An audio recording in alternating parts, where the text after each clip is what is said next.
Hello everybody, this is Dragonzilla here, and today's review will be on the B&M exclusive History of the Daleks set number 11 Genesis of the Daleks pack that I got for my birthday last year. I'm gonna say right now that the 1975 6-part serial Genesis of the Daleks, starring the 4th Doctor played by the legendary Tom Baker, is my all-time favourite episode, not only for the Daleks, but it's my favourite Doctor Who story in general for Classic and New Who, as it was the serial to increase the love for these monsters. It also made Tom Baker my personal favourite Doctor, even though I'd already seen a couple of his episodes on DVD at the time. The story also introduced the creator of the Daleks, Davros, as played by Michael Wisher, who was the voice of the Daleks during the John Pertwee era, alongside Roy Skelton. However, Wisher did voice one Dalek in Genesis, and the rest were done by Skelton. And if you buy the DVD that was originally released in 2006, then on disc 2, you get the Dalek Tapes, which is a 5-minute documentary that talks about the history of the Daleks and Davros. It's the program that only boosted the enthusiasm for these creatures, and made the Daleks my number one favourite Doctor Who monster.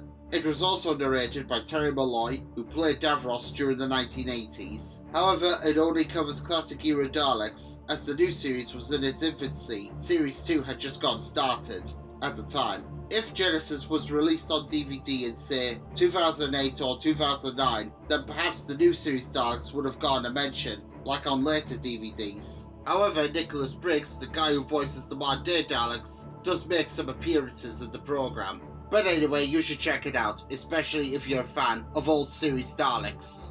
The story is so popular that it's a serial that gets represented a lot, whether it's through sets like this one, or figures that are individual by themselves, but they're part of other sets. While other stories from the Tom Baker years have been covered as well, such as Pyramid to Mars and Destiny of the Daleks, but Genesis gets all the attention.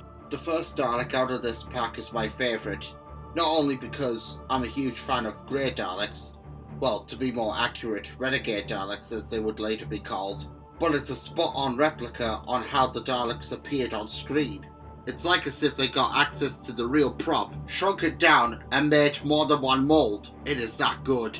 The paint job is a perfect match to the actual Dalek, being more of a glossy grey like it was in the story, and the fender base is battered, which only adds to the realism, prop or otherwise. The gun is black, where previous releases were either bronze or silver, which is ironic because I don't recall seeing a grey Dalek with a silver gun in Genesis or any other Dalek story that came before or after.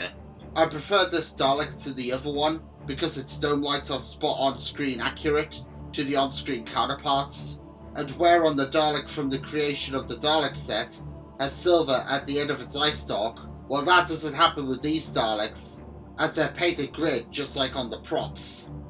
However, there is something that I have noticed on both Daleks, and that is on mine there appears to be a paint error, as there's a tiny black dot at the edge of the pupil. On this Dalek it's on the left bottom side, and the others is at the top, which you'll probably see when we look at the second Dalek. It's not really an issue, as they could just be painted over, but I've got loads of other grey Daleks with cleaner eyes, so it's no loss. Besides, my first grey Dalek from CO, that came out of the Dalek Collector's set number 1, didn't have a pupil. Well, it does, but it got painted over in the factory. You'll see what I mean later, when I do the comparison. So for the second Dalek, there's not really much to say on it. However, he does have a couple of differences to his colleague, such as the oval between the gun and the plunger, and speaking of which, the ball joint at the end of the plunger is silver and not black like his comrade. The dome lights are a new tooling, having a small light in the middle and a large outer ring. I don't remember seeing this style of dome lights in Genesis, but I do know that some Daleks had these in Destiny of the Daleks, and maybe some had in the 80s as well. Unfortunately, this Dalek has a bent eye stalk, which can be fixed with boiling hot water. But again, I have lots of grey Daleks with straight eye stalks, so like I said earlier, no loss. As much as I like the second Dalek, and it's another fine Dalek to army build, I think that it might have been better if they reused the bronze gun Dalek from the creation of the Dalek set, but with the end of the eye stalk painted grey, so that it looks complete. One of the first Daleks from CO's Classic Series range was a grey Dalek from Genesis, and they have really come a long way from 2008 to today, now looking more like a toy when compared to its B&M cousin. So what are my final thoughts on the history of the Daleks set number 11, Genesis of the Daleks pack? Well, despite being represented by CO countless times, I personally don't care if Genesis has been done to death. I love the story, I love the character of Davros, and of course, I love the Grey Daleks, as they are my favourite species of Dalek.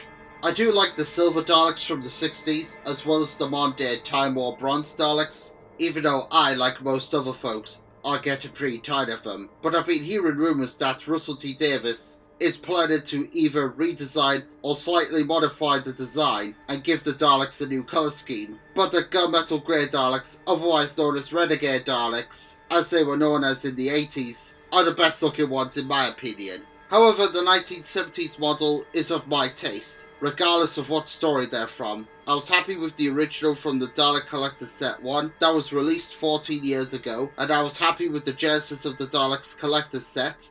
I thought that the 4th Doctor and Gunless Dalek set from the Doctor and Dalek Toys R Us Twin Pack was decent, and I'm very pleased with the History of the Daleks Set 11. I simply welcome all great Daleks from any story, and there's not a single one that I don't like. I love them all. This is Dragonzilla signing out. Take care, and I'll see you all next time. Bye for now.